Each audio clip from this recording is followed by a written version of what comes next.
رسول نے۔ الحمدللہ رب العالمین والصلاة والسلام علی سید الانبیاء والمرسلین،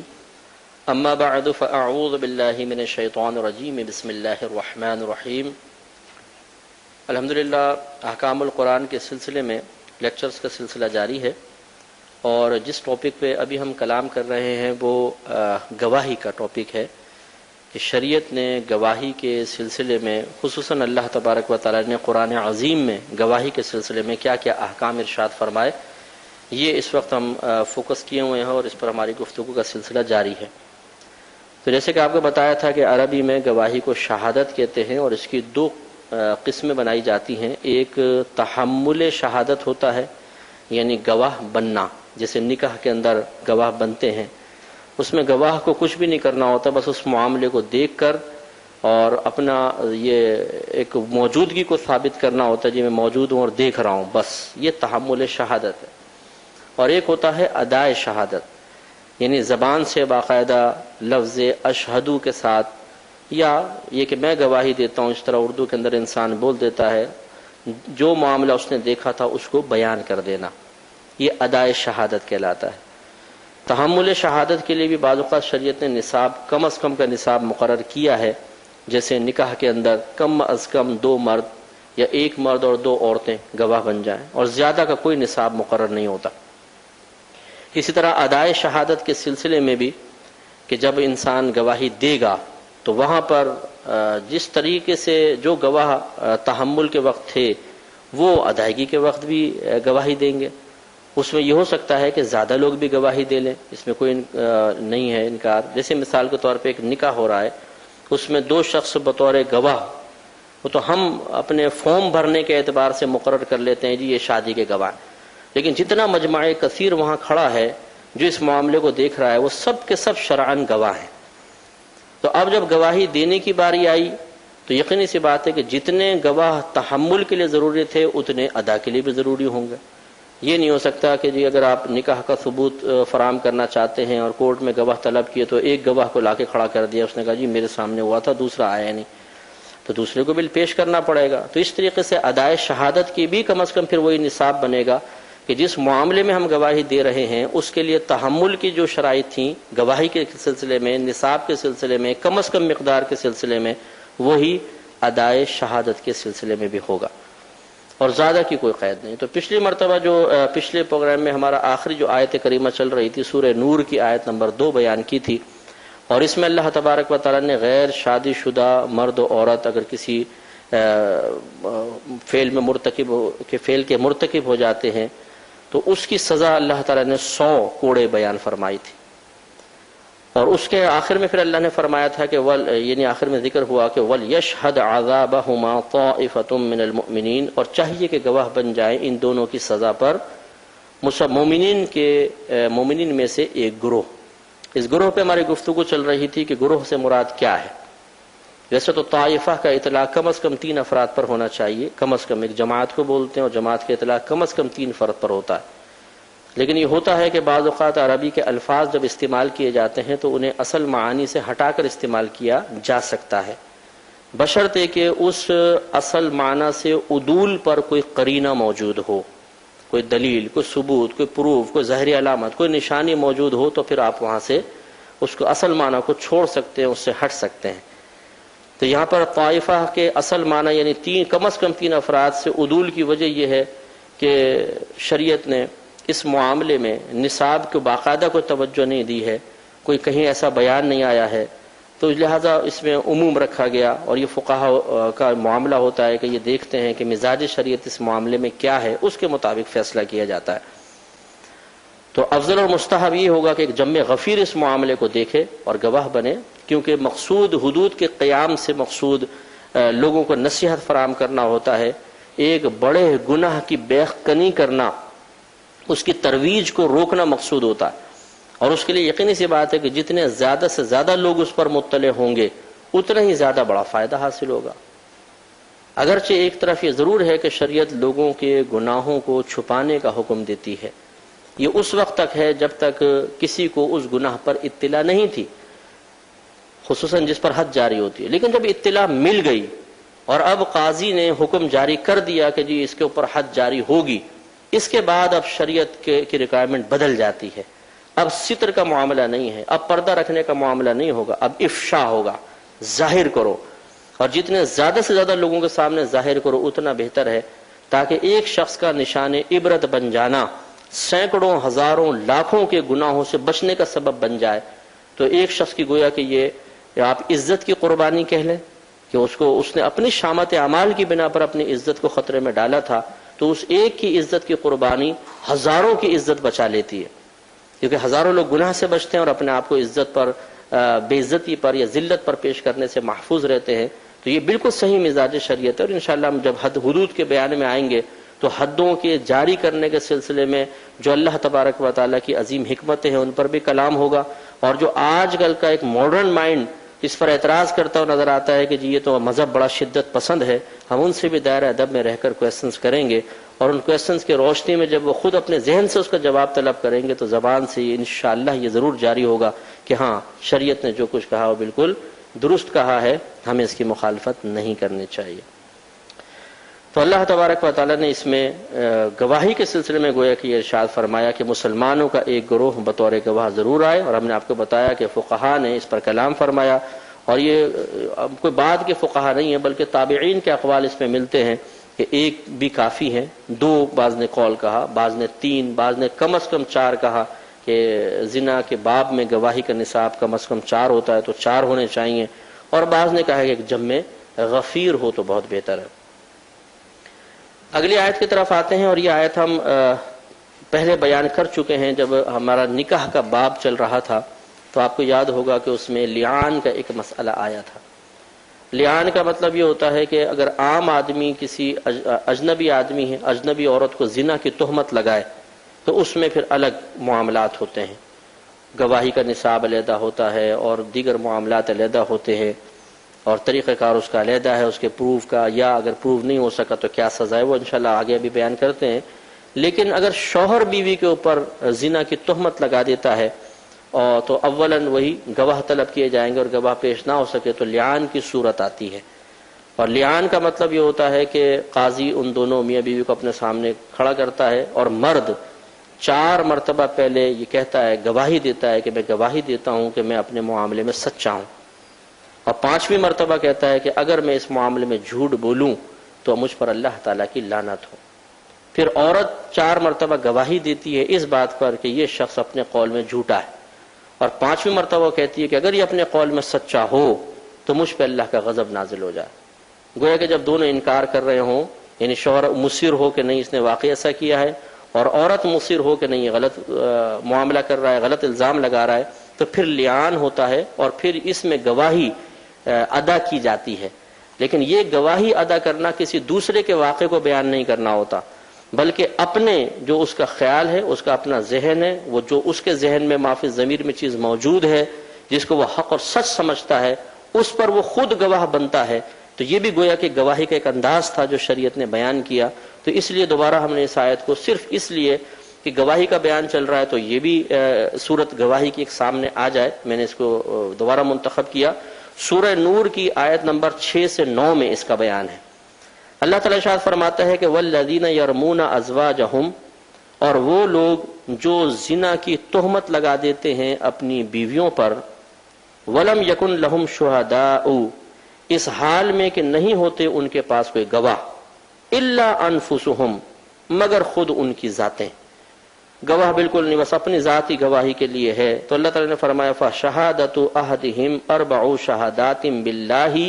انہ لمن الصادقین، تو ان دونوں میں سے ایک کی شہادت، تو یہ ایک کی شہادت 4 گواہیاں ہیں اللہ کی، اس ایک سے مراد شوہر ہے، کہ تو ان میں سے ایک کی گواہی 4 گواہیاں اللہ تعالیٰ کی، کس بارے میں؟ کہ انہ لمن الصادقین، کہ بے شک وہ ضرور سچوں میں سے ہے۔ تو شوہر کہتا ہے کہ میں سچ کہہ رہا ہوں، میں گواہی دیتا ہوں، میں سچ کہہ رہا ہوں، 4 دفعہ کہے گا۔ والخامسۃ، اور 5ویں، ان لعنت اللہ علیہ، کہ بے شک اللہ تعالیٰ کی لعنت ہو اس پر، اس پر سے مراد شوہر خود کہے گا کہ مجھ پر اللہ کی لعنت ہو، ان کان من الکاذبین، اگر میں جھوٹوں میں سے ہوں۔ وَيَدْرَأُ عَنْهَا الْعَذَابَ، اور دور کر دے گا اس عورت سے عذاب کو، یعنی حد عورت پر جاری نہیں ہوگی. کب؟ ان تشہد اربع شہادات باللہ، دور کر دے گی اس عورت سے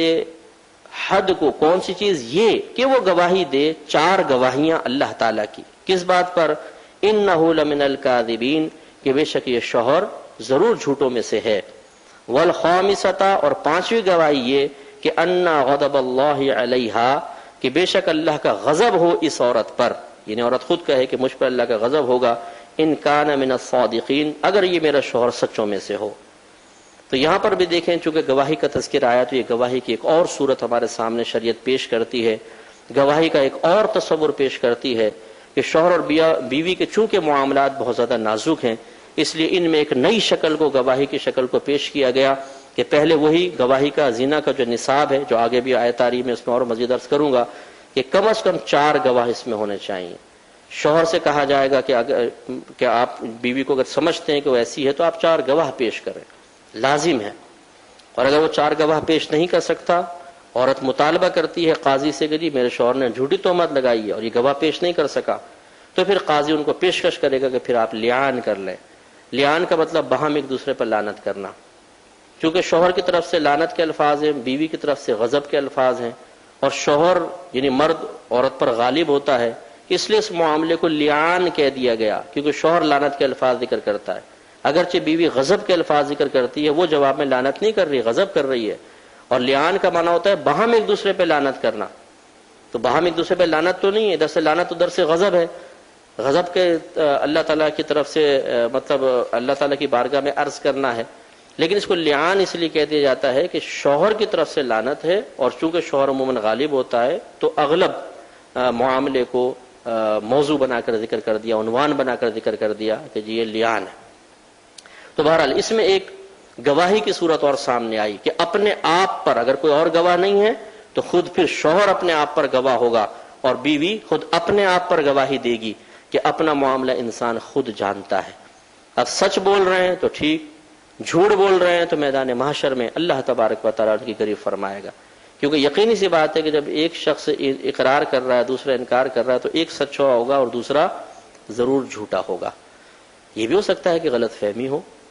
شوہر کو غلط فہمی ہوئی، اس نے اس غلط فہمی کو بنیاد بنا کر لیان کیا، اور بیوی کو یقین ہے کہ میں نے تو ایسا کیا نہیں، اس پر اس نے غضب کا معاملہ ذکر کر دیا. تو اب ان کا معاملہ بہرحال میدان محشر میں ہی پہنچے گا. کیونکہ جیسے آپ نے سنا تھا کہ لیان کے بعد قاضی کے لیے حکم ہوتا ہے کہ ان دونوں میں تفریق کروا دے، اب یہ ساتھ نہیں رہ سکتے، تفریق ہو گئی. اب معاملہ گیا میدان محشر پر، اللہ تبارک و تعالیٰ ان دونوں کو کھڑا کر کے وہاں معاملہ فرمائے گا. لیکن خلاصہ کلام یہی ہوا کہ اللہ تعالیٰ نے گویا کہ گواہی کا ایک اور تصور پیش کیا. حقیقتاً گواہ تو وہ ہوتا ہے کہ جو کسی معاملے کو دیکھ رہا ہو اور بوقت ضرورت اس گواہ کو ادا کرنے کا ارادہ رکھتا ہو، تو یہ تحمل شہادت ہوتی ہے. اور اس بوقت ضرورت زبان سے جب وہ اس کو ادا کرتا ہے، اس معاملے کو ذکر کرتا ہے کسی کے معاملے کو، تو یہ ادائے شہادت ہے. لیکن ایک گواہی کی صورت اور ہے کہ انسان خود اپنی ذات پر، اپنے موقف پر، اپنے خیال پر، اپنے الزام پر گواہ بنتا ہے. اس کی صورت اللہ تعالیٰ نے یہاں بیان فرمائی. اگلی آیت کو لیتے ہیں، سورہ نساء آیت نمبر 15. اللہ تبارک و تعالی نے ارشاد فرمایا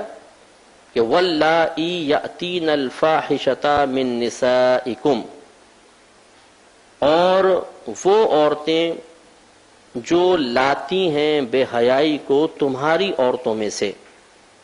یعنی تمہاری عورتوں میں سے جو عورتیں بے حیائی کا ارتکاب کریں، اور مراد یہاں فاحشہ سے زنا ہے. فاستشہدوا علیہن اربعۃ منکم، تو تم گواہ طلب کرو ان عورتوں کے خلاف اپنوں میں سے 4 گواہ. فَإِن شَهِدُوا، پھر اگر وہ گواہی دے دیں، فَأَمْسِكُوهُنَّ فِي الْبُيُوتِ، تو تم روکے رکھو ان عورتوں کو اپنے گھروں میں، حتیٰ یہاں تک کہ یتوفاہن الموت، وفات دے دے انہیں موت، یعنی ملک الموت علیہ السلام ان کو وفات دے دیں. او یا یجعل اللہ لہن سبیلا، یا بنائے اللہ تبارک و تعالیٰ ان کے لیے کوئی راستہ نکال دے. تو یہ شروع اسلام کا حکم ہے. بعد میں جب حد کی سزا بیان ہو گئی تو پھر کوڑے یا رجم آیا. یہ پہلے تھا کہ اگر عورتیں خدا نخواستہ تمہاری ازواج یا تمہارے خاندان میں سے کوئی عورتیں زنا کی مرتکب ہوں تو ان کے شوہر یا ان کے ولی انہیں گھروں میں مقید کر دیں، اور وہ عورت اس وقت تک باہر نہیں نکل سکتی تھی جب تک کہ اس کو وفات نہ ہو جاتی۔ پھر بعد میں جب حدود کے معاملات ذکر کر دیے گئے اور سزائیں مقرر باقاعدہ اللہ کی طرف سے ہو گئیں، تو یہ سزا پھر ختم ہو گئی، گویا کہ یہ منسوخ حکم ہے اگلا والا۔ لیکن پہلا والا ضرور ہے جس میں اللہ نے بیان فرمایا، وہ اپنی جگہ قائم ہے کہ اگر عورتیں زنا کا ارتکاب کریں تو تم 4 گواہ طلب کرو۔ گویا کہ معلوم یہ ہوا کہ اگر تمہیں گمان یہ ہے کہ معاذ اللہ کوئی عورت خرابی کی مرتکب ہوئی ہے، تو یہ نہیں کہ تم کسی بھی عورت کی عزت کو اچھالنے کے لیے فوراً اس کی طرف اشارہ کر دو کہ جس نے زنا کیا، بلکہ تمہارے لیے لازم ہے کہ اس پر 4 گواہ پیش کرو۔ تو جیسے میں نے پہلے عرض کیا تھا کہ حدود کا معاملہ جب ہم باقاعدہ ذکر کریں گے تو اس پر بحث کریں گے کہ وہ عورتیں جو بیچاری یوں کہتی ہیں کہ جی ہمیں تو شریعت نے بڑا پھنسایا ہوا ہے کہ اگر کسی کے ساتھ کوئی معاملہ ہوا ہے تو وہ 4 گواہ کہاں سے لے کر آئے گی، اور پھر FIR کٹتی ہے، تو ان عورتوں کو یہ آیتیں بھی تو پڑھنی چاہیے کہ اللہ تبارک و تعالیٰ نے کس طریقے سے ان کی عزت کے بچانے کا اہتمام فرمایا ہے کہ اگر ایک مرد ان کے اوپر زنا کی جھوٹی تہمت لگاتا ہے یا بالکل صحیح بھی تہمت لگاتا ہے، تو بہرحال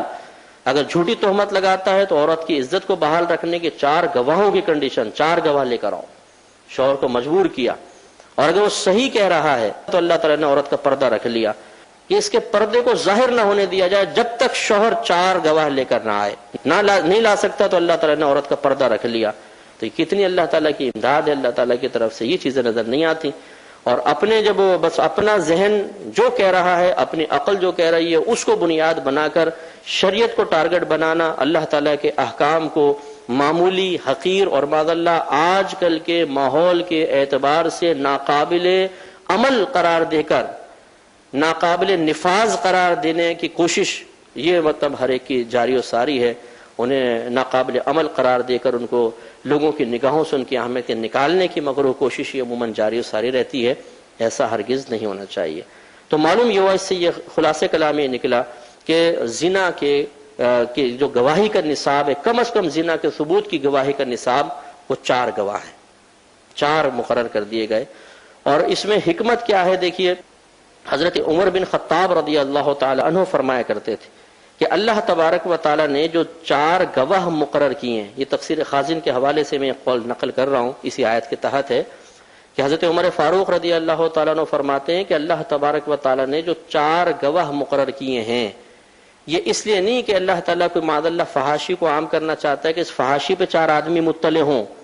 بلکہ اس لیے اللہ تعالیٰ نے مقرر فرمایا کہ اللہ تعالیٰ بندوں کا پردہ رکھنا چاہتا ہے۔ اللہ تعالیٰ نہیں چاہتا کہ کسی سے اگر اس طرح باتقاضائے بشریت نفسانی غلبے کے تحت کوئی خطا ہو گئی تو ضرور اس کا پردہ چاکو، بلکہ اللہ تعالیٰ چاہتا ہے کہ اس کی عزت بچ کر رہے، اگرچہ اس نے گناہ کر لیا ہے لیکن اس کی عزت کے بچانے کا اہتمام اللہ تبارک و تعالیٰ نے فرمایا ہے۔ یہ آدمی کے، ایک مسلمان کے ستر کی حفاظت کے لیے، اس کا پردہ رکھنے کے لیے اللہ نے حکم ارشاد فرمایا۔ تو اس سے اللہ تعالیٰ کی شان کریمی آپ دیکھیے کہ کتنا وہ رحیم و کریم ہے کہ ایک شخص ایک انتہائی بے حیائی والا کام کرے، کہ حیا کو ختم کرنے میں سب سے بڑا کردار ان چیزوں کا ہے، اور بے حیائی کی بہت بڑی علامت ہے، اللہ تعالیٰ کی شدید نافرمانی ہے، اللہ تبارک و تعالیٰ کے احکام کا گویا کہ ایک طریقے سے شخص نے مذاق اڑایا، لیکن وہ رب اتنا رحیم و کریم ہے کہ اس کے پھر بھی پردے کا اہتمام فرمانے کے لیے گواہی کا نصاب 2 سے بڑھا کے 4 کر دیا۔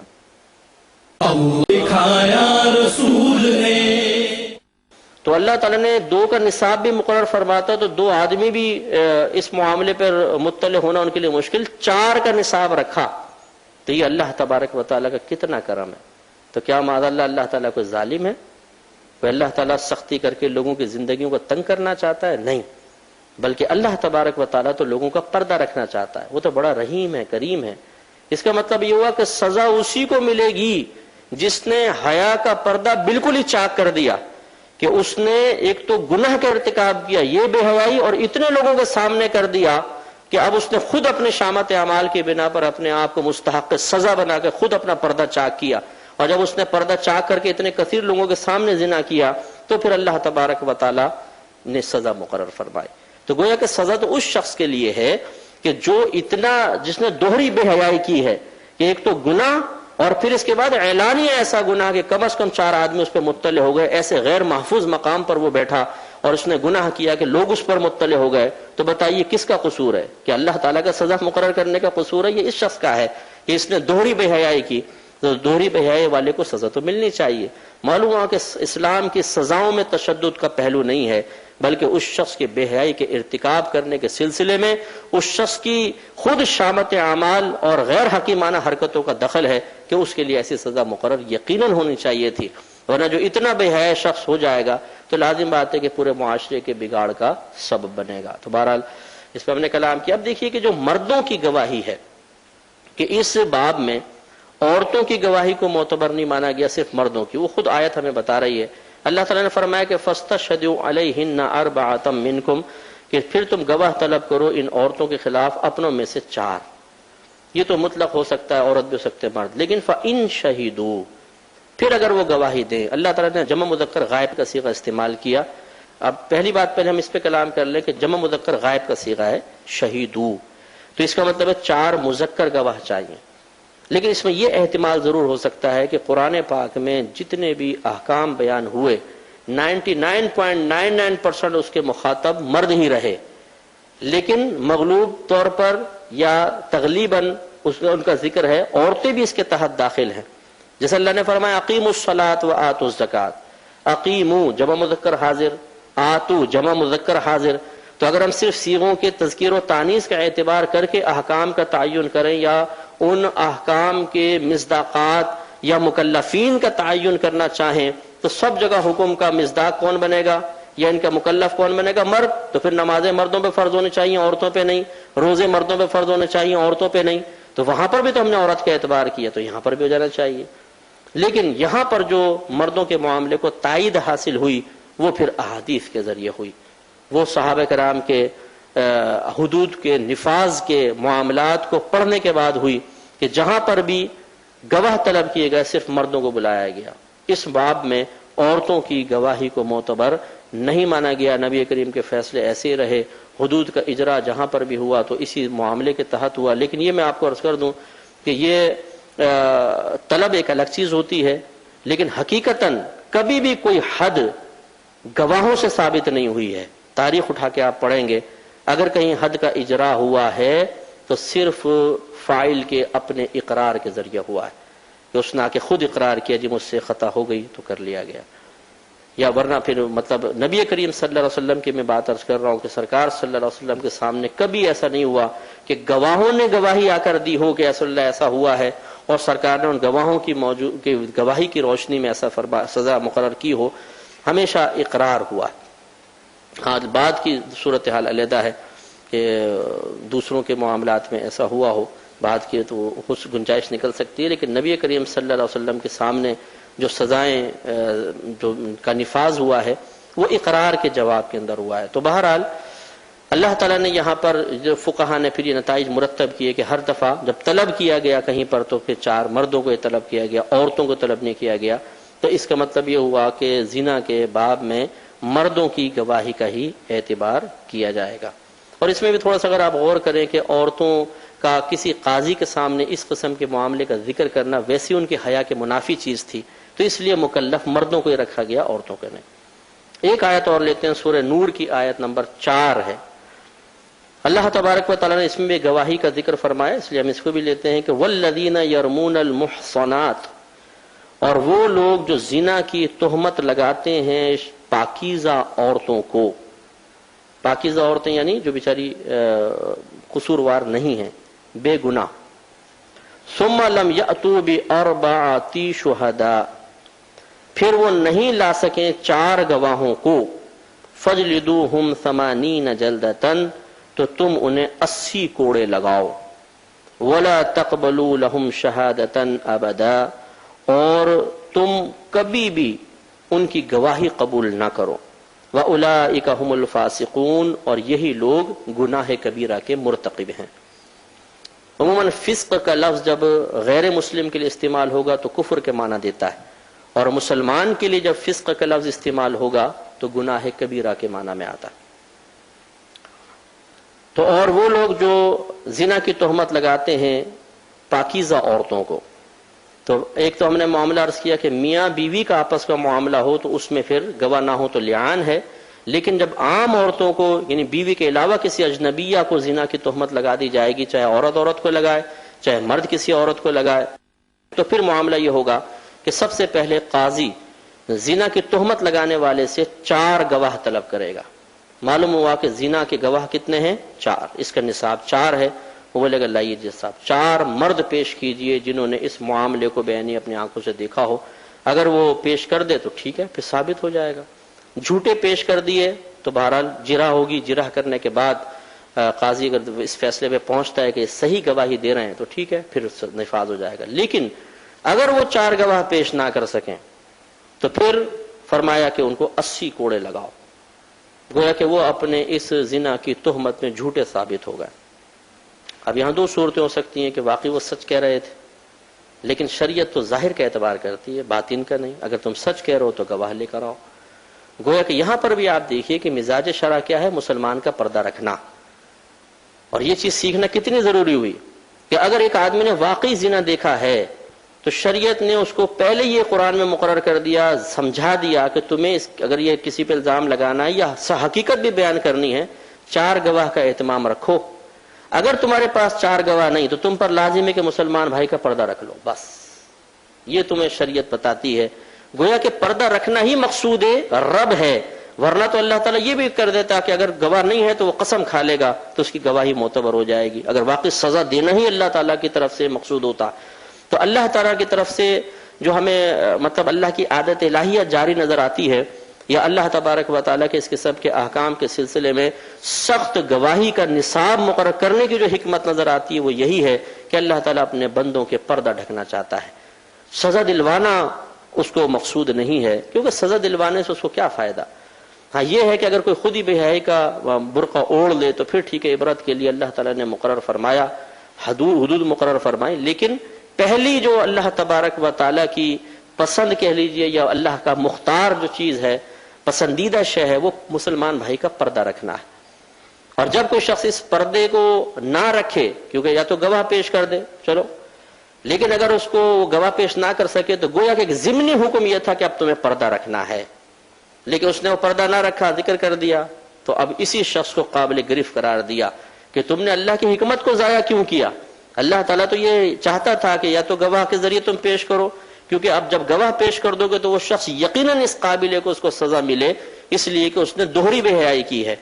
لیکن اگر اس نے ایک سنگل بے حیائی کی ہے تو پھر اس کا رب اس کا پردہ رکھنے والا ہے اور تم اس کی راہ میں رکاوٹ بن رہے ہو، اس لیے اب تم قابل گرفت ہو جاؤ گے، تو اس کو 80 کوڑے پڑیں گے، اس کو سزا ملے گی۔ تو اب یہ جو عورتیں آپس میں الزام لگا رہی ہیں ان کو پتہ ہے کہ ایسا کچھ بھی نہیں ہے، اور پھر وہ الزام لگا کر اتنا بڑا گناہ اپنے سر لے رہی ہیں، تو پھر سوچیں کہ وہ کتنا وبال آخرت جمع کر رہی ہیں۔ اللہ تعالیٰ ان کو سمجھنے کی، ہم سب کو سمجھنے کی توفیق عطا فرمائے، ایسی بہنوں کو خاص طور پہ سمجھنے کی توفیق عطا فرمائے جو اپنے زبان کی تیزی کی بنا پر بے صبری کا مظاہرہ کرتے ہوئے ان کاموں کا ارتکاب کر لیتی ہیں جو نہ صرف بسا اوقات ان کی سابقہ زندگی کی نیکیوں کی بربادی کا سامان بنتا ہے، بلکہ میدان محشر میں ان کے لیے زوال عزت کا سبب بھی بن سکتا ہے۔ انہیں بھی اللہ تعالیٰ سمجھنے کی توفیق عطا فرمائے، زبان کی تیزی سے محفوظ فرمائے، صبر کی عادت اختیار کرنے کی توفیق عطا فرمائے۔ وآخر دعوانا ان الحمدللہ رب العالمین۔ جس نے کوئی کویسچنز کرنا ہے تو وہ کویسچن کر لیں۔ جی پوچھیں۔ حضرت زنا کی جو 4 گواہوں کا نصاب مقرر کیا ہے، ان کے لیے کوئی شرائط ہیں، مثلا عدالت وغیرہ؟ ٹھیک، دیکھیں مسئلہ یہ ہے کہ اس میں بالکل عدالت معتبر ہے۔ پہلی بات تو یہ کہ وہ عاقل ہوں، سب عقل والے ہوں، پاگل مجنون کی گواہی اس سلسلے میں معتبر نہیں ہوگی۔ دوسرے سب کے سب بالغ ہونے چاہیے، اس معاملے میں نابالغ کی گواہی معتبر نہیں۔ تیسرا یہ کہ وہ سب کے سب عادل ہونے چاہیے، غیر فاسق، اس سلسلے میں فاسق کی گواہی معتبر نہیں۔ فاسق مینس جو اعلانیہ گناہ کبیرہ کا مرتکب ہوتا ہو، کیونکہ جو اعلانیہ گناہ کبیرہ کا مرتکب ہو رہا ہے اس کا مطلب ہے کہ اس کے باطن میں حیا اور شرم اور اللہ تبارک و تعالیٰ کا خوف کم ہے، یعنی گویا کہ اس کے ظاہری اعمال ہی اس کی باطنی کیفیت پر دلیل ہوتے ہیں۔ اور جو شخص اللہ تعالیٰ کا کم خوف رکھتا ہے وہ اس قسم کے معاملات میں جھوٹ بول دے تو یہ کوئی تعجب خیز بات نہیں ہے۔ اس لیے شریعت نے اس معاملے میں سختی رکھی اور 4 عادل گواہ ہونے چاہیے کہ جن کا ظاہر بھی باشرع ہو اور وہ نمازی ہوں، کوئی غلط کام اعلانیہ طور پہ نہ کرتے ہوں۔ باقی یہ کہ پھر وہ قاضی کا کام ہوتا ہے کہ ان کی دیانت کو طلب کرنا یا عدالت کو طلب کرنا کہ وہ بعد میں کویسچنس کرتا ہے، جرح کرتا ہے گواہوں کے اوپر، ان کے رشتہ داروں کو بلا کر، دوسرے لوگوں کو بلا کر، تاکہ ہر طریقے سے ثابت ہو کہ ہاں یہ بالکل صحیح گواہی کے مستحق ہیں، پھر ان کی گواہی قبول کرتا۔ آج کل اگرچہ اتنا زیادہ اہتمام شاید نہ ہوتا ہو، لیکن بہرحال شرعی طور پر اتنا اہتمام درکار ہے۔ سر کوشچن یہ کرنا تھا کہ اگر زنا کا ثبوت گواہوں کے علاوہ کسی اور ذریعے سے ہو جائے، جیسے ڈی این اے ٹیسٹ، تو ہم تعزیراً کس حد تک سزا مقرر کر سکتے ہیں؟ مسئلہ یہ ہے کہ جب اللہ تبارک و تعالی کی طرف سے گواہی کا ایک معیار مقرر کر دیا گیا کہ وہ انسان ہی گواہی دیں گے اور موجود لوگ ہی گواہی دیں گے، تو پھر ہم اس میں جس طرح حدود میں تصرف نہیں کر سکتے ہیں، اسی طرح شریعت کے قائم کردہ نصاب میں تبدیلی کا بھی ہمیں اختیار حاصل نہیں ہے، کیونکہ دیگر جتنے بھی چاہے ذرائع ہوں، لیکن شریعت نے جب ایک اللہ تعالیٰ نے اس نصاب کو مقرر کیا، اور ہمارا عقیدہ یہ ہے کہ وہ مستقبل کے تمام احوال ازل سے جانتا ہے، کیونکہ علم اللہ کی صفت ہے، اور یقینا اللہ تبارک و تعالیٰ کو یہ معلوم ہے کہ کیا کیا چیزیں ایجاد ہوں گی، کہ ان چیزوں کی ایجاد کی توفیق دینا بھی اللہ کی طرف سے ہے، اس کا علم بھی اللہ تعالیٰ کی طرف سے ہی انسان کو حاصل ہوا۔ اس کے باوجود ایک نصاب مقرر کرنا یہ ثابت کرتا ہے کہ ان تمام ذرائع سے قطع نظر جو شریعت مطہرہ بتا رہی ہے اسی کو اختیار کیا جائے گا۔ دوسری بات یہ ہے کہ آپ تھوڑا سا غور کریں، حضرت عمر بن خطاب رضی اللہ تعالی عنہ کے قول کو ذہن میں لائیں کہ آپ نے جو گواہی کے نصاب اس پہ کلام کرتے ہوئے اللہ تبارک و تعالیٰ کی حکمت بالغہ پر یہ کی نشاندہی کی ہے کہ یہ اصل میں لوگوں کا پردہ رکھنے کے لیے ہے۔ اصل میں اللہ تعالیٰ نے جو گواہی کا نصاب مقرر کیا لوگوں کا پردہ رکھنے کے لیے، جبکہ یہ ڈی این اے ٹیسٹ وغیرہ اگر ہم مقرر کر لیں تو کیا پھر کسی کا پردہ رہ سکتا ہے؟ پھر تو کسی کا پردہ نہیں رہے گا۔ تو جو اللہ تبارک و تعالیٰ کی حقیقی حکمت ہے کہ وہ نہیں چاہتا کہ لوگ جو تھوڑا بہت گناہ ایسا کوئی بے حیائی کا کر لے اور پھر نادم بھی ہے، شرمندہ بھی ہے، ضرور اس کی عزت کے زوال کا اہتمام کیا جائے، تو پھر وہ حکمت فوت ہو جائے گی، اور پھر تو اس قسم کے ٹیسٹ سے ہر شخص کو آپ گرفت کر سکتے ہیں۔ اب آگے جو آپ کا کویشچن ہے، بہرحال وہ بالکل صحیح ہے کہ کیا قاضی تعزیراً ایسا کر سکتا ہے کہ ڈی این اے ٹیسٹ پر حد جاری نہ کرے، تعزیراً کوئی سزا مقرر کر دے؟ تو یہ ہو سکتا ہے کہ بالکل وہ ڈی این اے ٹیسٹ وغیرہ کرنے کے بعد اس چیز کا پروف حاصل کریں، اور حاصل کرنے کے بعد اسے حد کے نفاذ کی دلیل یا حد کے نفاذ کے لیے کوئی معیار مقرر نہ کریں، بلکہ جب یہ ثابت ہو گیا کہ واقعی قصوروار یہ ہے تو اب اس کو مزید قصور سے روکنے کے لیے قاضی جرح کرے گا اور غور و تفکر کرے گا کہ یہ شخص عادی زانی تو نہیں ہے، بار بار ایسا کرنے والا تو نہیں ہے۔ اگر ثابت ہو جائے تو پھر تعزیراً اس پہ سزا مقرر کی جائے، لیکن اگر وہ یہ سمجھتا ہے کہ یہ کبھی ایک دفعہ اس سے ایسا ہوا ہے، جرح کر کے اندازہ کر لیا گیا اور یہ نادم بھی ہے، شرمندہ بھی ہے، تو پھر اس کے ساتھ وہی معاملہ ہونا چاہیے کہ جو حد کے سلسلے میں شریعت ایک حکمت ظاہر کرتی ہے کہ ایک تو بند کمرے کے اندر اس سے تمام جرح ہونی چاہیے، اور دوسری بات یہ اگر واقعی ثابت ہو جائے کہ نادم شرمندہ اور اس کی عادت مستمرہ نہیں ہے تو پھر اس سے درگزر کا اہتمام کرنا چاہیے۔ کہ انسان کے لیے اتنی بھی سزا ایک باحیا شخص کے لیے، باشرم شخص کے لیے، خاندانی شخص کے لیے اتنی بھی سزا کافی ہوتی ہے کہ لوگوں کے سامنے اس کا گناہ ظاہر ہو جائے، چاہے ایک کے سامنے ہو، کیونکہ جو اس کو اس وقت ندامت، پچھتاوا اور اپنے سابقہ گناہ کی وجہ سے اللہ تعالیٰ کی بارگاہ سے گر جانے اور اس کی بارگاہ میں ذلیل ہو جانے کا جو شدید احساس ہوتا ہے وہی اس کو تکلیف پہنچانے کے لیے کافی ہے۔ تو اسی لیے فقہاء نے لکھا بھی ہے کہ بعض لوگوں کو اگر حاکم سزا دینا چاہے تو صرف اتنا کہہ دینا بھی کافی ہوگا کہ ہمیں آپ سے یہ امید نہیں تھی، یعنی شریف آدمی کے لیے اتنا کہنا ہی کافی ہے کہ ہمیں آپ سے امید نہیں تھی کہ آپ یہ کام کریں گے، بس اس کو اگر چھوڑ دیں تو اس کے لیے ایک جملہ ہی اس کو اذیت اور تکلیف دینے کے لیے کافی ہے۔ تو اس لیے شریعت حقیقتاً سزا اس لیے نہیں مقرر کرتی کہ لوگوں کو جسمانی اذیت دینا مقصود ہے، ان کو مالی نقصان میں مبتلا کرنا مقصود ہے، بلکہ اصلاح کا ارادہ ہے۔ تو اگر اصلاح ایک جملے سے ہی ہو رہی ہو کہ سزا بھی اس کے لیے باطنی لحاظ سے اور جملے سے اصلاح بھی ہو رہی ہے تو پھر شریعت اسی کو فوقیت دے گی اور ہمیں اسی کو اختیار کرنا بھی چاہیے۔ اور کوئی کویشچن؟ جی مفتی صاحب، آپ نے قرآن پاک کی آیت پیش کی کہ جب زنا کی سزا دی جائے تو اس وقت ایک جماعت کا حاضر ہونا، گواہی پر موجود ہونا ضروری ہے، تو اگر کوئی بھی شخص اس پہ گواہ نہیں بنتا تو اس صورت میں کیا سب لوگ گناہ گار ہوں گے؟ یہاں دیکھیں مسئلہ یہ ہے کہ اس میں چونکہ اللہ تبارک و تعالی نے امر کا صیغہ بیان فرمایا اور یہاں گواہوں کو طلب کرنے کے سلسلے میں حکمت بھی یہ پوشیدہ ہے تاکہ لوگوں کو عبرت اور نصیحت حاصل ہو. تو امر کے صیغہ یعنی جو اللہ نے حکم کے لیے کوئی لفظ استعمال فرمایا ہو، جیسے تم نماز پڑھو، تم گواہ بنا لو، تو اس کا اگر یہ مطلقاً ذکر کیا جاتا ہے تو یعنی وداؤٹ اینی کنڈیشن، تو اس سے کم از کم وجوب ثابت ہوتا ہے. گویا کہ یہ کم از کم واجب ہے کہ گواہوں کو مقرر کیا جائے. اور یہ بھی آپ نے پیچھے پڑھا کہ گواہ جس کو گواہی کے لیے بلایا جائے وہ بلا عذر گواہی سے انکار نہ کرے. اور پھر اس میں یہ حکمت بھی پوشیدہ ہے کہ جو گواہ ہوں گے وہ یقینی سی باتیں دیکھیں گے تو عبرت حاصل کریں گے، اور جب یہ بات آگے جا کر پہنچائیں گے تو جو غائب تھے وہ ان کے کلام کو سن کر وہ بھی عبرت محسوس کریں گے. اس لیے معلوم یہ ہوا کہ اگر کوئی بھی وہاں پر بطور گواہ جمع نہیں ہوگا، حاضر نہیں ہوگا، تو وہ گناہ گار ہوگا. لیکن چونکہ خود اللہ تبارک و تعالی نے طائفتم من المؤمنین کے الفاظ ادا فرمائے، اسی سے اشارہ مل گیا کہ تمام کو اگر بلانا مقصود ہوتا تو کل مومنین کا تذکرہ کر دیا جاتا. مومنین میں سے ایک گروہ، تو اس کا مطلب ہے کہ سب کا آنا کوئی لازم نہیں ہے.